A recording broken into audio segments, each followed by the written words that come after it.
오늘 우리에게 주신 말씀 사사기 말씀 이어서 살펴보겠습니다. 4장 1절부터 10절까지 말씀입니다. 사사기 4장 1절부터 10절까지 말씀 우리 돌아가면서 읽어보겠습니다. 에훗이 죽으니 이스라엘 자손이 또 여호와의 목전에 악을 행하매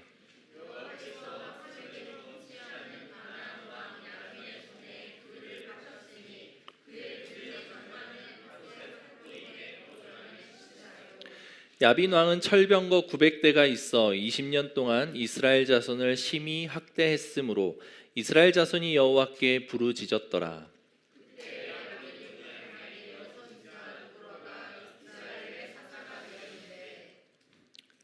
그는 에브라임 산지 라마와 베델 사이 드보라의 종려나무 아래에 거주하였고 이스라엘 자손은 그에게 나아가 재판을 받더라.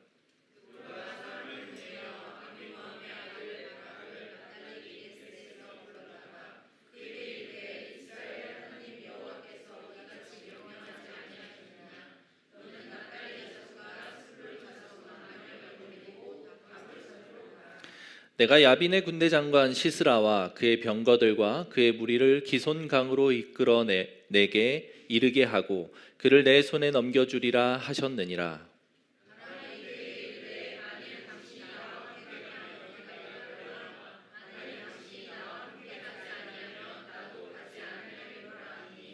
이르되 내가 반드시 너와 함께 가리라. 그러나 내가 이번에 가는 길에서는 영광을 얻지 못하리니 이는 여호와께서 시스라를 여인의 손에 파실 것임이니라 하고 드보라가 일어나 바락과 함께 게데스로 가니라. 바락이 스불론과 납달리를 게데스로 부르니 10,000명이 그를 따라 올라가고 드보라도 그와 함께 올라가니라. 아멘. 우리 잠깐 기도합니다. 하나님 말씀을 주시옵소서. 각 성도들에게 해당하는 하나님의 음성을 듣는 시간 되게 하시고 부족한 종을 통해 전달되어진 하나님의 메시지가 왜곡됨과 종의 부족함으로 그릇됨 없이 전해질 수 있도록 하나님 이 시간 충만하게 은혜 내려 주옵소서. 감사드리며 살아계신 예수님 이름으로 기도합니다. 에훗이 죽으니 라고 하는 말씀으로 오늘 본문이 시작됩니다. 에훗이 죽었습니다. 에훗은 80년 동안 이스라엘을 통치하고 다스린 사사로 이제 지난주에 말씀을 나누었죠. 사사로 활동한 시간이 80년이 되기가 쉽지 않죠. 그 당시 수명이나 에훗이 활동을 시작한 시기로 미루어 봤을 때 지난주에 설교 말씀에서 우리 말씀드렸던 것처럼 에훗이 죽으니라고 하는 그 표현 속에 담긴 것은 실제로 에훗이 목숨을 다해서 사라졌다라는 표현보다 에훗의 가르침, 에훗의 통치, 에훗의 영향력이 사라진 시기다라고 이해하는 것이 보다 더 정확한 표현일 것 같습니다. 중요한 건 에훗이 이스라엘을 다스렸을 동안에는 평안했다가 에훗이 다스렸던 그 영향력이 사라지고 나자 이스라엘 백성들은 다시금 여호와의 목전에서 악을 행하는 사사기에 나타나는 전형적인 이 순환 패턴이라고 말씀드렸죠. 그것이 오늘 이스라엘 백성들에게 또 나타난 거예요. 여호와의 목전에서 악을 행합니다. 이 악을 행했다라고 하는 표현은 여호와를 버렸다는 표현이 아닙니다. 사사기에서 전체를 지배하고 있는 그 혼합주의의 사상, 하나님을 섬기지만 동시에 세상의 것들 또한 섬기는, 둘 중에 무엇이 더 중요한가라고 하는 고민을 하게 만드는 하나님의 백성들을 향한 모습들, 그것이 바로 하나님 보시기에 악을 행했다라고 하는 표현과 같은 표현입니다. 교회를 열심히 다니지만, 주일 예배를 잘 드리지만, 헌금 생활을 열심히 하지만 그럼에도 불구하고 자녀와 하나님을 선택해야 되는 이슈에 있어서는 자녀를 먼저 선택하는 나의 모습, 재물을 먼저 선택하는 우리의 모습, 하나님을 버리진 않습니다. 그러나 지금은 이게 더 중요한 게 아닌가요? 라고 이야기하는 우리들의 모습이 하나님 보시기에 악을 행했더라라고 하는 사사시대의 이스라엘 백성들의 모습과 같은 모습이라는 거죠. 그것이 바로 하나님이 악하게 보신다라고 하는 표현 속에 담겨있는 의미입니다. 이스라엘 백성들은 지금 그런 상태에 다시금 빠져듭니다. 에훗이 다스리는 동안에는 하나님 앞에 선한 모습이었다가 지금 다시 악한 모습으로 돌아선 것이죠. 어떤 의미일까요? 이 반복되는 패턴을 계속해서 저도 여러분들에게 설교하면서 언급을 하는데, 사사가 있을 때는 하나님을 잘 찾다가 사사가 없을 때는 하나님을 외면하는 그들의 모습. 사실 이것은 오늘 살아가는 우리의 모습과도 일맥상통하는 것 같습니다. 믿음은 바라는 것들의 실상이고 보이지 않는 것들의 증거입니다. 하나님은 보이지 않아요. 하나님은 알 수 없습니다. 하나님의 음성이 우리 귀에 직접 들리지도 않아요. 눈에 딱 보이게 나타나서 우리가 감히 거부할 수 없을 만큼 압도적인 위엄과 능력으로 일하시면 너무 좋을 텐데 그 하나님은 보이지 않습니다. 그런데 그 보이지 않는 하나님의 말씀, 성경에 기록된 하나님의 말씀과 그 은혜를 따라 사는 삶, 이것이 얼마나 힘들고 고통스러울까요? 너무 힘든 일이에요. 보이지 않는 하나님은 어떻게 그렇게 믿죠? 여러분들의 믿음이 저는 대단해 보일 때가 많습니다. 정말 쉽지 않습니다. 이스라엘 백성들에게도 당장 눈앞에 하나님이 보이지 않는데 눈에 보이는 바알신과 그 풍요를 쫓는 그들의 제의가, 제사의식이 얼마나 아름다워 보이고 그들에게 귀하해 보이는지, 얼마나 그게 먹음직스러워 보이고 얼마나 그게 나에게 큰 유혹으로 다가온지 상상을 해보셨습니까? 하나님은 눈에 보이지 않지만 당장 내가 열심히 일해서 벌어들이는 이 수익은 나에게 더한 안정감을 주는 것 같습니다. 하나님이 주시는 샬롬, 진정한 평안보다 내 삶에서 여러 가지 장치들로 마련해 놓은 이 안정적인 것들이 보험, 재산, 부동산, 다양한 것들, 그것들이 나에게 주는 안정감이 더 크게 다가올 때가 얼마나 많으냐는 거죠. 저라고 자유로울 수 있겠습니까? 저 또한 마찬가지입니다. 그게 우리의 연약함이에요.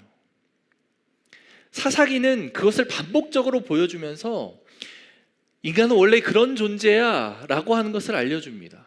그러면서 사사를 보낼 때에 지난주에 말씀을 나눴던 것처럼 구원자라고 하는 수식을 붙입니다. 그들에게는 구원자가 필요해요. 보이지 않는 하나님 대신에 그의 말씀을 대리해서 통치하고 대리해서 하나님의 일을 할 사람들이 이 땅에 필요한 거죠. 그래서 사사들을 보내서 그 사사가 있는 동안은 이스라엘 백성들이 평안, 진정한 하나님 안에서의 샬롬을 누릴 수 있도록 하는 겁니다. 그 하나님이 그를 도와주시는 거예요. 그런 동안에라도 이스라엘 백성들이 회복합니다. 하나님께로 돌아오죠. 근데 어떡합니까? 인간의 수명은 유한한 것을, 인간의 영향력은 너무도 명확한 한계가 있는 것을, 그것이 우리의 한계였죠. 이스라엘 백성들의 한계였어요. 그래서 하나님께서는 이 사사기 말씀을 통해 계속해서 주시는 말씀은 우리에게 구원자가 필요하다. 그것이 바로 그 당시 사람들에게는 너무도 희미했던 예수 그리스도를 향해 가는 거예요. 눈에 보이는 예수님, 역사적으로 실제했던 예수님, 그가 하나님의 몸을 버리고 인간의 몸을 입고 이 땅에 오셨다. 그 예수님이 우리의 죄를 위해 십자가에 못 박혀 죽으셨다. 그리고 그 예수님이 하늘로 올라가면서 우리에게 보내주신 것이 바로 성령님이다. 우리 안에 내주하시는 그 성령님에 의해 우리는 다스림을 받고 통치를 받고 이 땅에서 하나님 보시기에 악한 삶이 아니라 하나님 보시기에 선하고 칭찬받는 삶, 하나님 보시기에 합당한 아름다운 삶을 살 수 있도록 도울 것이다. 끊임없이 하나님의 말씀이 생각나게 할 것이고 하나님의 말씀이 생각나도록 우리를 도울 것이다. 그것이 바로 보혜사 성령님이다. 사사기의 말씀의 결론은 바로 거기에 있습니다. 예수님이 우리에게 필요하고 눈에 보이는 예수님을 소유한 우리는 사사시대를 살아가는 이스라엘 백성들보다 훨씬 더 나은 환경에서 하나님의 말씀과 하나님의 뜻을 따르기에 좋은 삶을 살아가고 있다. 어쩌면 우리도 이 예수님을 볼 수 없기 때문에 그들과 전혀 다를 바 없는 삶을 살아가는 걸 수도 있어요. 예수의 역사적 실제에 대해서 믿지 못하는 이들은 그런 삶을 똑같이 살아가고 있는 것이죠. 우리는 예수님의 역사성을 믿습니다. 예수님 실제한 존재입니다. 그렇기 때문에 예수님이 실제한 그 존재, 인간 예수로 존재했었던 그 기간 동안 행했던 놀라운 사역들을 신뢰하고 따르기 때문에 어쩌면 그들보다 더 나은 삶을, 믿음의 삶을 살아갈 수 있는 거예요. 그것을 우리 기대하고 예수님을 바라보며 우리가 흔들릴 때마다, 혼합된 사상이 우리를 무너뜨리려 할 때마다 예수님의 십자가를 보며 회복하는 저와 여러분들 되기를 축복합니다. 그런 순환되는 패턴 속으로 우리가 들어갈 수 없어요. 우리는 더한 나은 환경에 살아가고 있기 때문이죠. 그래서 그렇게 사사기가 악한 이제 상황에 빠진 이스라엘 백성들을 이야기를 합니다. 여호와께서는 그냥 두지 않으시죠. 또한 그들을 바로 세울 매를 준비하십니다. 2절에 여호와께서 하솔에서 통치하는 가나안 왕 야빈의 손에 그들을 파셨으니 그의 군대 장관은 하롯의 학구임에 거주하는 시스라요. 야빈 왕은 철병거 900대가 있어 20년 동안 이스라엘 자손을 심히 학대했으므로 이스라엘 자손이 여호와께 부르짖었더라. 자, 이번에 하나님께서 사용하실 도구는 하솔에서 통치하는 야빈 왕입니다. 야빈 왕은 이미 가나안 땅에서 살고 있었던 왕이에요. 여호수아가 가나안을 정복하고 통치하고 다스릴 때조차도 이 하솔은 자기 구역을 유지하고 있었던 왕입니다. 전쟁에 나섰는지 모르겠어요. 여호수아의 전쟁에 이 하솔 왕 야빈이 나서서 그 철병거를 가지고 어떤 활약을 벌였는지까지는 정확하게 등장하지 않지만 여호수아서에 보면 이 하솔 왕 야빈이 등장을 해요. 하솔 왕이 등장을 합니다. 뭐 같은 왕은 아니었겠죠. 시기가 다르니까. 이 하솔이라고 하는 지역은 그만큼 이스라엘에게 가시가 되었고 올무가 되었던 지역이에요. 여호수아의 정복 전쟁에서도 살아남았던 지역이죠.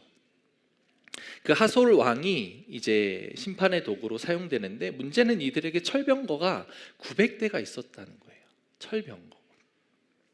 그 당시는 청동기 시대였다 그래. 끝물입니다. 청동기 시대 끝물과 철기 시대를 잇는 그 시기였어요. 그렇기 때문에 이스라엘 백성들은 철기 문화에 익숙하지 않았습니다. 가나안에 살고 있었던 일부 족속과 블레셋 민족들은 철기 문화를 받아들여서 철기로 그들의 무기를 무장한 상태였죠. 그렇기 때문에 철기 문화를 가지고 있었던 그들과 이스라엘 백성들과의 전쟁은 당연히 객관적인 전력상 상대가 되지 않습니다. 그러니 그들의 통치를 받는 것이 일반적인 합리적인 사고로 봤을 땐 너무도 당연한 일이에요. 당해낼 수가 없었습니다. 그러니 그들의 통치를 받았을 것이고, 그런데 그들의 통치가 너무도 심해서 이스라엘 백성들은 고통 중에 부르짖었던 것 같습니다. 성경의 표현에 보면 이렇게 표현되어 있습니다. 심히 학대했으므로 라고 표현되어 있어요. 얼마나 심하게 학대했으면 심히 학대했으므로 라고 표현했을까요? 그 기간 20년 동안 고통당했던 이스라엘 백성들은 너무도 힘들어서 하나님 앞에 부르짖습니다. 하나님, 너무 고통스럽습니다. 우리를 구해 주십시오. 왜 20년이라고 하는 기간 동안 버텼을까요? 한 5년쯤 됐을 때 하나님 앞에 부르짖었으면, 그죠? 한 10년쯤 됐을 때 부르짖었으면 그 고통이 10년에서 끝났을 텐데 왜 20년이라는 기간 동안 그들은 하나님을 찾지 못하고 그 부르짖음을 하지 못했을까요? 몰랐던 거예요. 잊었던 거예요. 하나님의 은혜를 잊었고 그들의 힘으로 어떻게든 그 고통에서 벗어나 보려고 애써 봤던 거예요. 우리가 그렇지 않습니까? 인생을 살아갈 때 고통 속에 있을 때에 하나님을 바로 찾기가 참 쉽지 않아요. 내가 뭔가 내 삶에 어그러짐이 있다, 문제가 있다라고 하는 것을 인식하는 순간 하나님 앞으로 돌아오면 너무도 좋은데 내 힘으로 해보려고 합니다. 세상에서 이야기하는 방법들을 찾아보려고 해요. 그런데 그것으로 해보다가 도저히 안 되겠을 때 내 힘으로 내 손으로 할 수 있는 것이 아무것도 없다라고 하는 판단이 들 때에야 하나님을 찾게 됩니다. 우리의 연약함이에요. 이스라엘 백성들도 그랬던 것 같아요. 20년이 보통 기간입니까? 압제와 통치를 받고 심히 학대를 받는 기간이 20년인데 그 20년이란 기간 동안 너덜너덜해졌을 거예요. 그랬던 이스라엘 백성들이 하나님을 찾습니다. 조금이라도 빨리 하나님 앞에 돌아오시기를 바랍니다. 인생 가운데 어떤 고통이나 고난, 힘듦이 있을 때에 하나님 앞에 가지고 나아가는 것만큼 좋은 해결책이 없어요. 그것을 깨닫고 하나님을 늘 찾고 하나님 앞에 엎드리는 저와 여러분들 되기를 소망합니다. 그렇게 이제 하나님 앞에 나와요. 이제 그래서 하나님이 사사를 세우시죠. 그래서 사사를 세울 때마다 제 안에 궁금한 질문이 늘 있었어요. 하나님이 이 사사를 왜 선택하셨지? 이 사사를 하나님이 무슨 이유로 선택하셨지? 이 사사에게 뭔가 특별한 것이 있나? 이런 생각을 할 때가 종종 있습니다. 그런데 답을 주지 않아요. 성경에서는 힌트를 조금씩 주긴 하지만 그 힌트가 정답이라고까지 정확하게 표현하고 있지 않습니다. 한편은 한 번은 제가 너무 친한 친구가 있습니다. 대전에 살고 있는 친구인데 그 친구가 저한테 이런 얘기를 합니다. 너는 참 아내를 잘 만난 것 같아. 늘 감사하며 살아 라고 이야기를 하는 거예요. 그래서 제 안에 인정되는 마음이 있었습니다. 그래, 나는 아내를 참 잘 만났지. 그런데 다른 한편으로는 이런 생각이 드는 거예요. 내가 괜찮은 인간이니까 그런 좋은 사람을 만난 거지 라고 하는 생각이 이렇게 불쑥 드는 거죠. 그러면서 이제 그 친구한테, 야, 내가 괜찮으니까 그런 좋은 사람을 만날 수 있었던 거야. 오히려 우리 아내가 더 복 받은 거지. 이렇게 이야기를 주고받은 적이 있었습니다.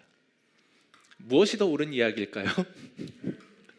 자, 어렵죠. 네, 쉽지 않은 문제입니다. 그런데 사실 뭐가 맞냐라고 이야기하기 어려울 만큼 둘 다 맞는 얘기인 것 같아요. 하나님이 사사를 선택하실 때에 그 사람이 좋은 사람이었기에 선택했을까요? 아니면 하나님이 선택했기에 그 사람이 좋은 사람으로 된 것일까요? 자리가 사람을 만든다는 이야기가 있습니다. 그래서 그 사람이 그 자리를 감당할 만한 사람이 아닌 것처럼 보일 때에 그 사람이 그 자리를 억지로 맡게 되는 경우가 있어요. 근데 그 자리에 있지 않을 때는 하찮아 보이는 사람이 막상 그 직분을 맡았을 때, 막상 그 역할을 감당할 때에 그에 맞는 모습을 갖추게 되는 것을 볼 때가 있습니다. 참 많아요.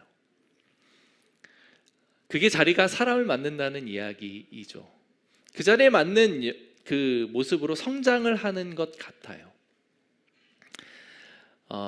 그런데 또 다른 한편으로는 그 자리에 갈 만한 기본적인 자질이 있기 때문에 그 자리에 갈 수 있었던 거 아닐까라는 생각을 하게 되는 거죠.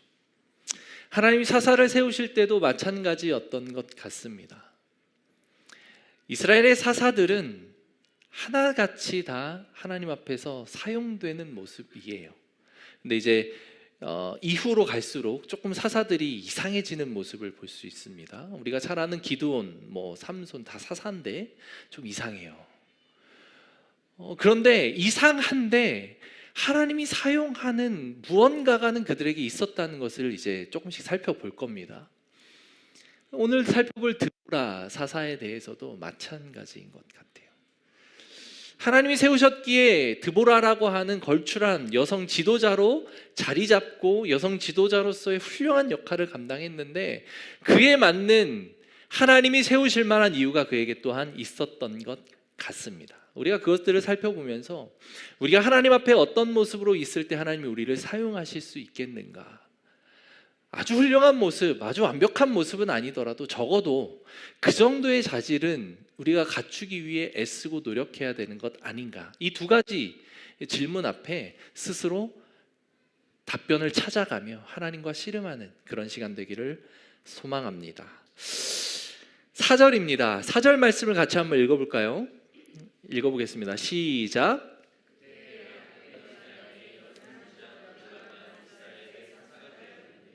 그때에라고 표현되어 있습니다.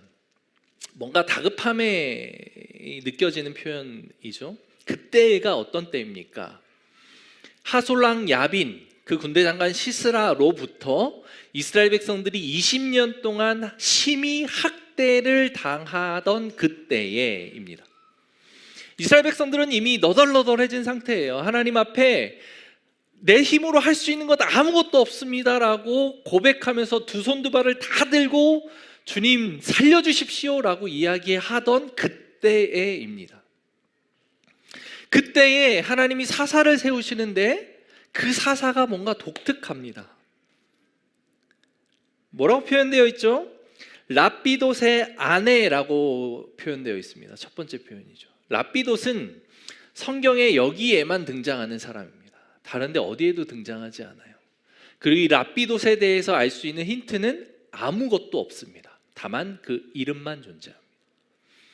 이름이 뭐 횃불 또는 뭐 벼락 뭐 이렇게 표현되어 있기도 하는데 그거는 그 이름의 의미이긴 하죠. 그래서 그 의미를 가지고 남성 신학자들, 여성이 하필이면 사사로 세워진 것에 대해서 불편해하는 남성 그 학자들에 의해서 이 랍비돗이라고 하는 사람이 뭔가 특별한 능력이 있었던 것 아닐까? 또는 랍비돗이 횃불이니까 이 바락이라고 하는 여인에게 그 당시 일반적으로 볼 수 없었던 특별한 지혜, 그 백성들의 등불의 역할을 할 만한 무언가 특별한 배경이 있었던 것 아닐까라고 하는 해석들이, 그런 해석의 시도들이 있어 왔어요. 그러나 특별하진 않습니다. 특별했다면 뭔가 다른 힌트들이 주어졌을 거예요. 성경에서는 그 힌트를 주지 않습니다. 그냥 랍비돗의 아내라고만 표현되어 있어요. 그냥 일반적인, 오늘날로 따지면 누구 아무개의 아내, 아무개의 엄마, 아무개의 여자, 이 정도의 그냥 표현이에요. 그리고 그 다음에 나오는 표현이 여선지자라고 하는 표현입니다. 선지자라고 해요. 사사이면서 동시에 선지자입니다. 선지자는 우리가 이해하고 있기로 어떤 직책입니까? 선지자는 하나님의 말씀을 대언해서 백성들에게 전하는 역할을 하는 자들입니다. 하나님의 말씀을 받아서 백성들을 가르치는 그런 역할을 하는 존재예요. 당연히 하나님과 친해야 되고 친밀해야 됩니다. 그리고 하나님의 말씀에 대한 이해가 깊어야 합니다. 이 드보라는 다른 사사들과 다르게 전쟁을 직접 수행하는 장면이 나오지 않습니다. 그 하솔왕 야빈이라고 하는 그 왕이 통치하던 이스라엘 백성들은 너무도 고통스럽고 힘들었고 심지어 그들은 철병거가 900대가 있는 강력한 나라였는데 에훗, 삼갈, 소모는 막대기로 블레셋 사람 600명이나 쳐 죽인 삼갈, 에훗, 왼손잡이였지만 왕을 죽이고 그리고 나서 다리를 막고 그 적군 모압과 그 암몬 족속들을 그렇게 때려 죽인 그 에훗, 뭐 이런 정말 놀라운 모범적이고 강력한 사사를 세우신 게 아니라 하나님께서는 그 긴박하고 다급한 그때라고 하는 표현에서 느껴지는 그 긴급한 상황에서도 전혀 다른 행보를 보이시는 거예요. 그래서 드보라를 이야기할 때 이제 그리스 로마 신화에 나오는 헤라 같은 전쟁의 신, 전쟁의 여신과도 같은 그런 모습들을 사람들은 떠올리기도 하지만 그렇지 않습니다. 성경에서 말하는 드보라는 철저하게 여성의 모습을 유지하면서 말씀으로 이스라엘 백성들을 통치하고 다스리는 모습을 보여줘요. 전쟁을 수행하는 모습이 아닙니다. 이스라엘 백성들에게 이 드보라의 모습이 어떻게 비춰졌을까요? 우리는 지금 당장 우리의 문제를 해결해 줄 강력한 지도자가 필요한데, 능력 있고 전쟁에 능한 사사가 필요한데 하나님께서는 그런 사사를 우리에게 보내지 않고 여자 사사, 여선지자, 아무개의 아내였던 그녀를 우리에게 보내셨다. 이게 하나님이 이스라엘 백성들에게 하는 조치예요. 우리 인생 속에서 고통과 고난이 있을 때에 하나님이 그 문제를 즉각적으로 해결해 줄 것을 바라곤 합니다. 우리의 어떤 본능적인 욕구예요. 그리고 하나님에 대한 그 전능하심, 강력한 하나님, 만군의 여호와, 만왕의 왕 되신 그 하나님에 대한 인식으로 인해서 우리는 그런 기대를 종종 하곤 합니다. 왜 이 문제를 이렇게 바로 해결해 주지 않지? 와서 하나님의 권능으로 모든 것들을 차차착 질서 있게 처리하면 너무 좋을 것 같은데 왜 하나님 그렇게 일을 하지 않으시지? 라고 생각할 때가 많아요. 오늘 이 상황을 살펴보면 이스라엘 백성들에게 그럴 만한 답답함이 느껴질 것 같습니다. 그때에 랍비돗의 아내 여선지자 드보라를, 하나님이 세우신 거예요. 드보라가 뭘 할 수 있지? 드보라가 당장 백성들을 일으켜서, 군사를 일으켜서 그 하솔랑 야빈을 물리칠 것인가? 그런 기대를 할 법도 할 만한 상황에서 이 여선지자가 세워진 건데, 이 드보라가 행했던 사역에 조금 이 본문의 긴급하고 긴박한 상황과는 조금 다르게 느껴집니다. 5절에 이렇게 표현되어 있어요. 그는 에브라임 산지 라마와 베델 사이 드보라의 종려나무 아래에 거주하였고 이스라엘 자손은 그에게 나아가 재판을 받더라. 종려나무, 드보라의 종려나무라고 표현되어 있을 만큼 드보라는 그곳에서 이미 재판을 많이 하고 하나님의 말씀을 가르치고 있었던 것 같습니다. 그녀는 하나님의 말씀에 능했어요. 여선지자라고 표현될 만큼 하나님의 말씀을 대언하는 능력에 탁월했습니다. 이스라엘 백성들을 가르쳤는데, 통치했는데 무엇으로 합니까? 말씀으로 통치합니다. 하나님, 우리에게는 칼과 창과 방패를 든 강력한 지도자가 필요한데 왜 말씀으로 가르치고 말씀을 통해서 우리에게 하나님의 음성을 전달해주는 이 사사를 우리에게 보내신 겁니까? 라고 생각할 법한 상황인 거죠. 재판을 하고 말씀을 가르치고 있습니다. 여러분들이 고통과 고난을 당할 때에 이 목사인 제가 할 수 있는 유일한 말은 하나님의 말씀과 기도를 회복하십시오 라고 하는 것밖에 없어요. 사실 많은 문제들을 가지고 사랑하는 우리 성도님들이 찾아옵니다. 찾아올 때에 제가 가지고 있는 지혜와 지식을 총동원해 가지고 상담을 해드리긴 하지만 제 마음에 이게 무슨 도움이 될까라고 하는 생각이 들 때가 많아요.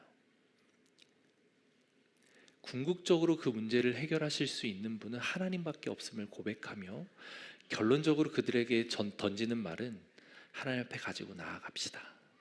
기도하고 말씀을 봅시다. 그거밖에는 없어요.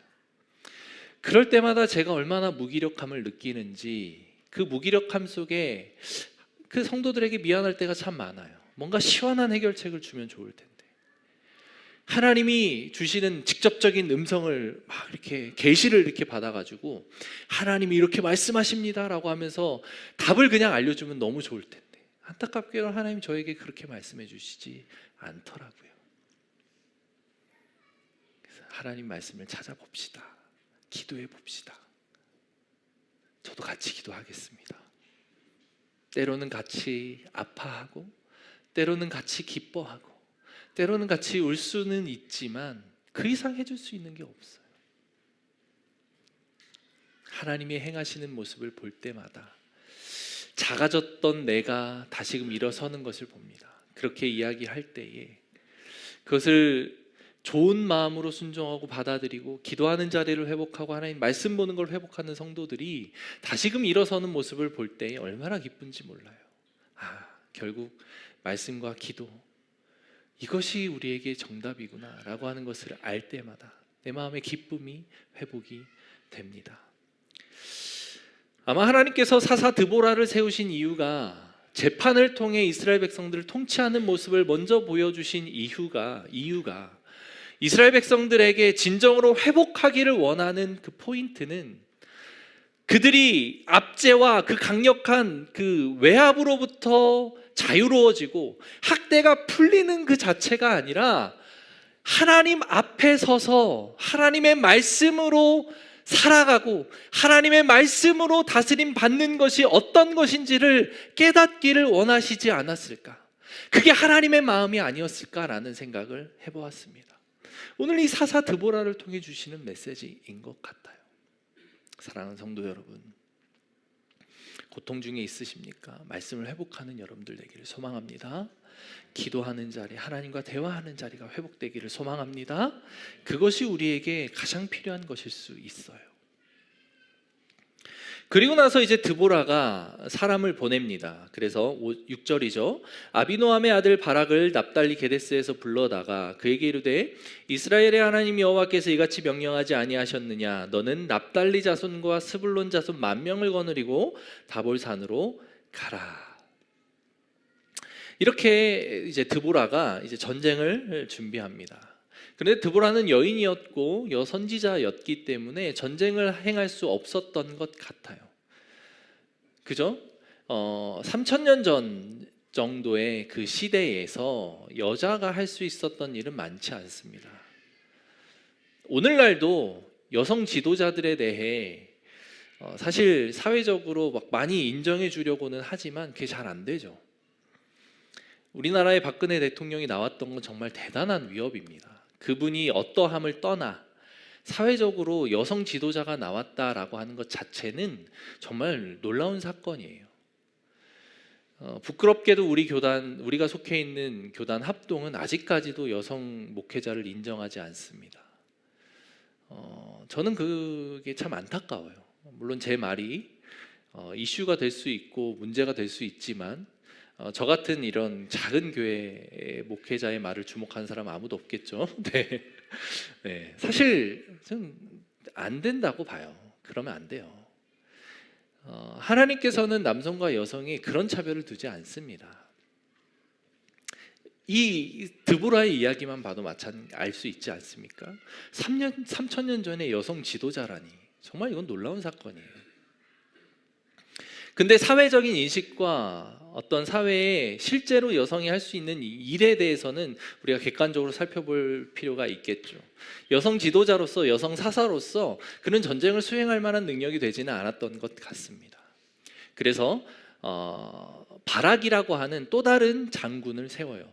아마도 이 바락은 이스라엘 북쪽 지역에서 다스리고 있었던 사사 역할을 하고 있던 이 같습니다. 이스라엘의 사사가 12사사가 나옵니다. 사사기에는 12명의 사사가 등장을 하는데 그 12명의 사사만 있었던 건 아니었던 것 같아요. 12명의 사사 이외에도 각 지파별로, 지역별로 다스리고 있었던 사사들이 있는데 사사기에서는 그 특별하게 12명만을 다루고 언급하고 있었던 거죠. 그래서 많은 학자들이 이 바락 또한 사사였다라고 이제 봅니다. 어쨌든 북쪽 지역을 다스리고 있었던 그 바락이라고 하는 사사에게 드보라가 연락을 하는 거죠. 사람을 보내서 이제 전쟁을 준비하자. 사람을 데리고 가서 군대를 일으켜서 이제 전쟁을 하자. 라고 하면서 다볼산으로 가라. 10,000명을 거느리고 다볼산으로 가라. 라고 하면서 7절에 이렇게 이야기를 합니다. 내가 야빈의 군대 장관 시스라와 그의 병거들과 그의 무리를 기손강으로 이끌어 내게 이르게 하고 그를 내 손에 넘겨주리라 하셨느니라. 이게 누구의 말이죠? 드보라의 말인데 하나님께서 드보라를 통해 바락에게 하시는 말씀입니다. 즉 하나님의 음성이에요. 하나님의 메시지죠. 바락은 능력이 좀 있었던 것 같아요. 왜냐하면 여기 6절에 이런 표현이 나오죠. 납달리 자손과 스불룬 자손 10,000명을 거느리고 다볼산으로 가라. 드보라의 말이지만 그것을 실제로 거느리는 건 바락이에요. 즉 10,000명이라고 하는 군대를 일으킬 수 있을 만한 그런 역량을 갖춘 사람이었다라고 하는 것이죠. 바락은 10,000명을 데리고 갈 수 있는 사람인 거예요. 드보라 보기에, 그리고 하나님 보기에. 바락 스스로도 아마 그것은 인정했었던 것 같습니다.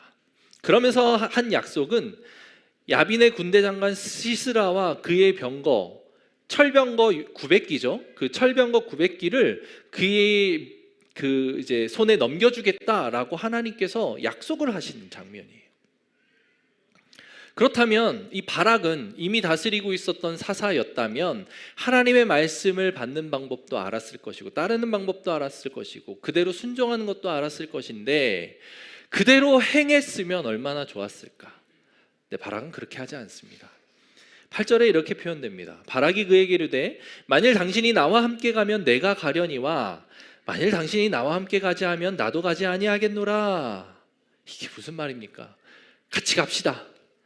당신이 가면 내가 갈 건데 드보라 당신이 가지 않으면 난 안 갈 거예요. 이렇게 말을 하고 있는 거예요. 엄마가 가면 내가 학교 갈 거야.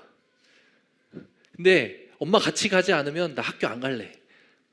우리 아이들이 한 1, 2년 전에 이제 학교 가는 씨름을 하면서 했던 말이 약간 오버랩이 되었어요. 왜 이렇게 애 같죠? 드보라의 능력을 인정하는 것 같아 보이긴 하지만 드보라는 분명하게 하나님의 메시지를 전했어요. 그 철병거들을 네 손에 붙일 것이야.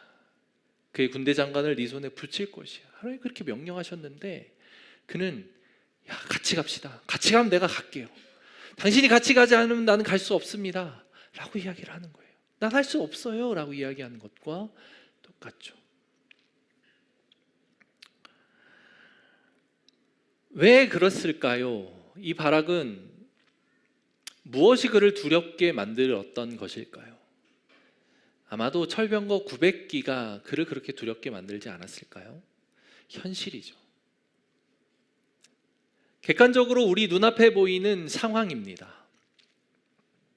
하나님이 저와 여러분들을 부르실 때에도 때로는 철병거 900기 같은 내가 감히 넘을 수 없을 것 같은 산을 그냥 마주하게 할 때가 있어요.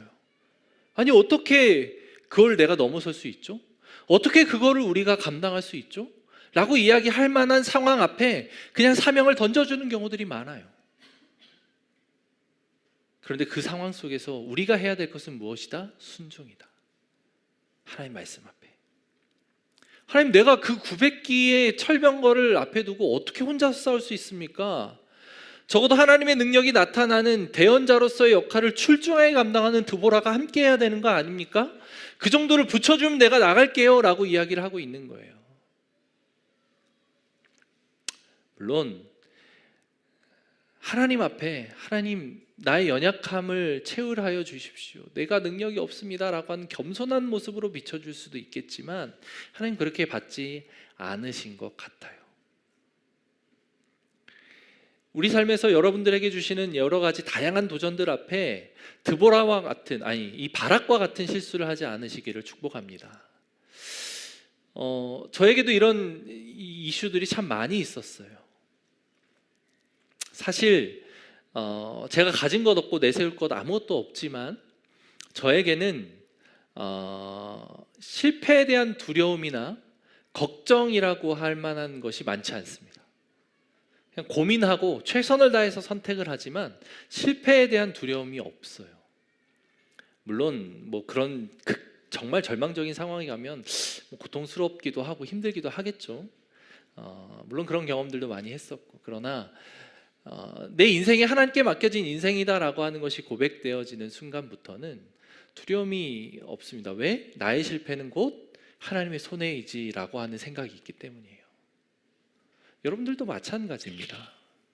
여러분들을 쓰기 원하시는 하나님입니다. 여러분들이 처한 위치에서, 회사에서, 일터에서, 친구들과의 관계에서, 가정에서 하나님은 여러분들을 들어 사용하시기를 원해요. 여러분들의 삶을 통해 하나님 나라가 확장되게 하기를 원합니다. 세상 사람들이 하나님을 보게 되기를 원해요. 그 상황을 원하는데 내가 실패하면 누가 실패하는 겁니까? 하나님이 실패하는 거죠. 순종했을 때 그렇습니다. 말씀 앞에 순종하는 여러분들 되기를 축복합니다. 제가 우리 교회를 개척할 때 사람들이 제일 많이 했던 얘기가 그거였습니다. 왜 코로나 이 한창일 때 개척을 하냐? 2년 전이죠.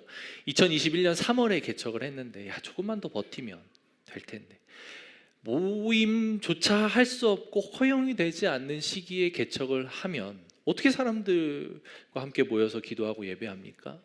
그 자체가 너무도 힘든 시기였던 거예요. 근데 저에게는 하나님이 주신 사인이 있었기 때문에 더 이상 뒤로 물러설 수 없었습니다. 그냥 했어요. 모르겠어요. 하나님 책임지시겠지. 약간 이런 생각이 있었던 것 같습니다. 그냥 했습니다. 근데 정말 너무 감사하게도 코로나라고 하는 것이 저에게는 큰 어려움은 아니었어요. 이제 한번 어려움이 올 때가 있었습니다. 우리 이제 코로나 때문에 모임이 중단된 경우들이 있었죠. 근데 저희는 온라인 예배가 준비되어 있지 않았었어요. 그때 참 힘들었는데 급하게 이 온라인 예배를 세팅을 했습니다. 근데 이 개척교회에서 온라인 예배를 세팅하는 게 그 코로나가 아니었으면 세팅이 안 됐을 거예요. 지금까지도 아마 안 했을 겁니다. 그때 모이지 못했기 때문에 이렇게 세팅을 해서 이게 온라인 예배, 우리 온라인 성도들이 예배를 드릴 수 있는 환경을 만들 수 있었던 거죠. 지나고 보면 그때도 물론 고통스러운 기간이었지만 지나고 보면 그게 다 은혜더라고요. 여러분들에게도 하나님은 동일하게 일하실 거라고 저는 믿습니다. 어떤 사명이든 여러분들 안에 도전과 부담으로 온다면, 기도 중에 하나님이 말씀하셨다면 해보십시오. 그럼 그 뒷일은 하나님이 책임지실 겁니다. 근데 바락에게는 그게 없었던 것 같아요. 그래서 드보라가 이렇게 이야기를 합니다. 9절입니다. 같이 읽겠습니다. 시작.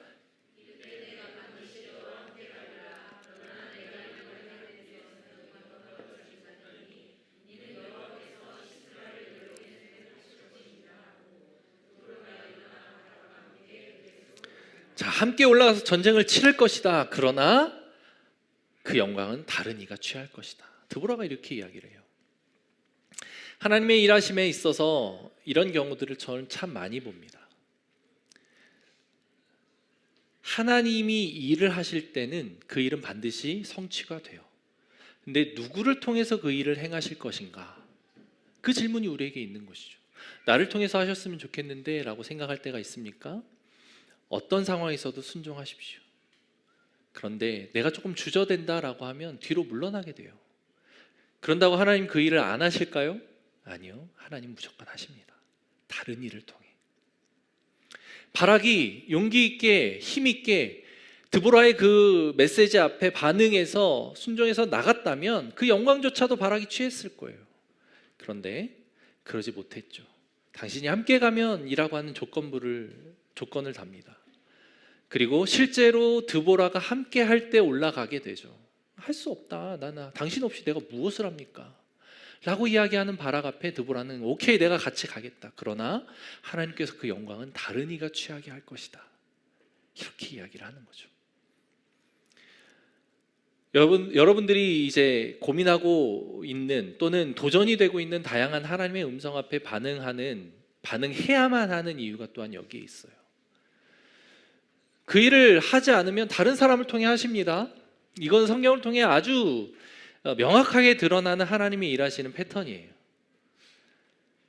어떤 일이든 하나님은 무조건 하십니다. 당신이 아니면 다른 사람을 통해서. 그래서 사사기 5장 24절에 보니까 이렇게 표현되어 있습니다. 갠 사람 헤벨의 아내 야엘은 다른 여인들보다 복을 받을 것이니 장막에 있는 여인들보다 더욱 복을 받을 것임이라. 이게 헤벨의 아내 야엘을 통해서 시스라를 죽이거든요. 이 야엘이 시스라를 죽입니다. 바락이 전쟁을 하면서 이제 철병거를 하나님께서 이제 무력화시키신 것을 경험하면서 전쟁을 승리하게 되죠. 그리고 그 왕을 이제 군대 장관을 죽이기 위해서 뒤쫓습니다. 뒤쫓는데 이 군대 장관이 숨어요. 쫓기다가 이제 장막 텐트에 들어가서 숨는데 그곳이 바로 이 야엘의 집이었죠. 야엘이 안으로 모셔서 편히 쉬라고 이렇게 잠자리를 마련해 줍니다. 그래서 잠든 순간을 이용해서 이 야엘이 그 시스라를 죽이죠. 그리고 그 야엘, 여인이었던 야엘을 하나님이 축복하시는 장면이에요. 다른 어떤 여인보다 그 여인이 복을 받을 것이다. 우리 앞에 산적해 있는 다양한 이슈들과 문제들이 있습니다. 교회 사역을 포함한 다양한 이슈들이 여러분들의 삶에 산적해 있을 거예요. 회사에서의 일 또한 마찬가지입니다. 가정에서의 상황도 마찬가지고 교회 사역도 마찬가지예요. 그게 무슨 일이든 나에게 도전이고 또는 부담으로 온다면 그거는 어쩌면 하나님의 사인일 수 있습니다. 기도하고 말씀 앞에 서면서 그게 하나님의 사인이다 라고 하는 확신이 든다면 순종해 보십시오. 하나님이 은혜를 주십니다. 부담스러워도 철병거 900승 같은 거대한 산처럼 느껴진다 할지라도 도전해 보는 거예요. 이야기를 꺼내 보는 거예요. 너무 놀라운 일들이 우리 삶에 나타납니다. 그렇게 해야 나타나요. 그렇게 하지 않으면 저 인간을 내가 전도를 한다고? 과연 내 말하는 게 씨알이나 먹힐까? 라고 하는 생각이 든다 할지라도 하나님이 마음 주시면 던져보는 거예요. 그 다음은 하나님이 하시는 겁니다. 내가 지레 겁먹고 할 수 없다라고 이야기를 하면 그 인간은 누가 전도합니까? 다른 사람이 전도할 수 있게 되는 거고, 하나님 구원하실 자라면 다른 방법을 통해 그를 구원하시겠죠. 그런데 그 영광은 다른 이가 취하게 되겠죠. 교회 사역도 마찬가지입니다. 그 산적한 문제들과 이슈들 앞에 내 마음에 부담으로 다가오는 일들이 있다면 도전하십시오. 해보세요. 하나님이 일하십니다. 근데 그렇지 않다면, 내가 한 발 물러선다면 하나님은 다른 사람을 통해 그 일을 행하실 것입니다. 하나님은 정확하십니다. 그런 하나님을 신뢰합니까? 그 하나님의 일하심, 그 일하시는 원리와 패턴을 기억하면서 여러분들의 삶에서 순종이 일어나고 하나님의 영광을 취하는 그런 은혜로운 복된 삶이 되기를 축복합니다. 우리 같이 기도합시다.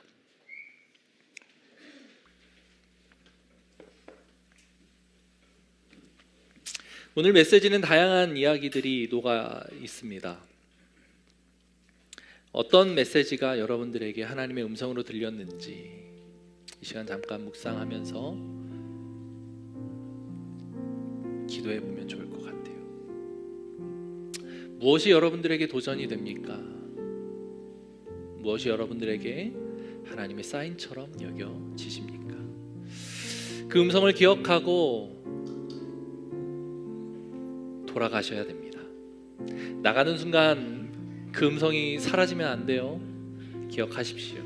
기억하고 하나님과 씨름하고 하나님의 메시지를 듣는 시간들을 가지면서, 하나님, 내가 하기를 원하시는군요. 내가 그것으로 발을 내딛기를 원하시는군요. 하겠습니다. 순종하겠습니다. 하나님의 말씀을 따르겠습니다. 지금 내 고통스러운 이 상황 속에서 내가 내 힘으로 이것을 이겨내고 해결하려고 애썼는데 그러지 않고 하나님께로 하루빨리 나가야 된다는 것을 깨닫게 하셨습니까? 주님 앞에 엎드리게 하여 주시옵소서. 그리할 때 말씀하시고 회복하신 하나님의 은혜를 경험하고 깨닫고 돌아오는 그런 은혜를 우리에게 허락하여 주시옵소서. 여인 드보라를 사사로 세우신 그 하나님께서 약하디 약하고 연약하고 어떠한 스펙도 어떠한 사회적인 잘남도 없는 나를 사용하시기를 원하시는 하나님의 음성 앞에 내가 반응하기를 원합니까? 반응하게 하여 주시옵소서. 어떤 메시지와 음성이 여러분들에게 다가갔습니까? 반응하고 순종하는 우리들 되기를 소망합니다. 그 말씀을 품고 하나님 앞에 기도하며 이 시간 나아가는 시간 갖도록 하겠습니다. 기도합니다. 하나님 아버지, 감사합니다. 사랑하는 우리 고백교회 성도님들에게, 주의 백성들에게 어떤 음성을 들리셨습니까? 그 심령에 박힌 음성이 되게 하여 주시옵소서. 말씀에 반응하는 우리들 인생 될 수 있도록 하나님 역사하여 주시옵소서. 아버지 하나님, 눈에 보이는 사사가 필요했던 이스라엘 백성들을 기억합니다. 하나님, 우리 또한 그런 약한 존재 아닙니까? 어쩌면 그래서 우리에게 교회를 허락하셨고 그래서 우리에게 목사를 허락하신 건 아닙니까? 하나님, 반응할 수 있는 은혜 허락하여 주옵소서. 주님, 눈에 보이지 않는 하나님을 신뢰하며 나아가는 것이 어찌나 이렇게 힘든지요. 하나님, 그것에 반응할 수 있는 우리들 되게 하여 주옵소서. 하나님, 눈에 보이지 않지만 보이는 하나님이어야 믿겠다고 이야기하는 것이 아니라 내 안에 내주하시는 성령님을 의지하고 역사 속에서 실존하셨던 예수 그리스도의 십자가를 의지하여 내 삶에 일하셨던 그 하나님의 은혜와 하나님의 그 일하셨던 일들을 기억하며 그것을 기억하고 하나님의 은혜를 사모하고 나아갈 수 있는 그런 우리 주의 백성들, 사랑하는 우리 고백교회 성도님들 될 수 있도록 주님 인도하여 주시옵소서. 아버지 하나님, 내가 할 수 있는 것이 무엇입니까? 눈에 보이는 거대한 산처럼 보이는 그 철병거를 만날다 할지라도 그것을 넘어설 수 있는 은혜, 그것에 마주하여 대적할 수 있는 은혜를 우리에게 허락하여 주시옵소서. 내가 할 수 없사오니 하나님 일하여 주십시오. 나는 할 수 없사오니 하나님 능력을 베풀어 주옵소서. 하나님의 능력과 일하심을 의지하여 나아가기를 소망합니다. 아버지 하나님, 주신 말씀 기억하고 용기 있게 그 말씀대로 살아내는 사랑하는 우리 고백교회 성도님들 될 수 있도록 하나님 역사하여 주시옵소서. 주님, 그 은혜를 누리며 살아가기를 소망합니다. 그 은혜대로 살아가기를 소망하오니 하나님 함께하여 주옵소서. 하나님, 사사 드보라를 통해 우리에게 주시는 메시지가 우리 삶에 적용이 되고 삶을 살아내는데 능력으로 다가올 수 있도록 주님 역사하여 주시옵소서. 우리의 상황이 힘들고 고통스럽다면 하나님 앞에 엎드리기를 소망합니다. 그것을 통해 회복되는 은혜를 경험하는 우리 귀한 성도님들 될 수 있도록 인도하여 주옵소서. 말씀하여 주실 때에 즉각적으로 반응할 수 있는 믿음과 용기를 우리에게 허락하여 주옵소서. 절병과 구백기가 보통 만만한 적이 아닙니다. 그러나 하나님 말씀에 의지하여 그에게 나아갑니다. 하나님 말씀에 의지하여 그 일을 감당하겠습니다. 이렇게 고백하고 그 고백을 삶으로 살아내며 능력을 체험하는 사랑하는 우리 성도님들 될 수 있도록 주님 역사하여 주시옵소서. 감사드립니다. 이 시간 함께하여 주님 앞에 엎드리기를 소원한 주의 백성들이 그 은혜로 살아나는 경험과 복을 누리게 하여 주옵소서. 감사드리며 살아계신 예수님의 이름으로 기도합니다.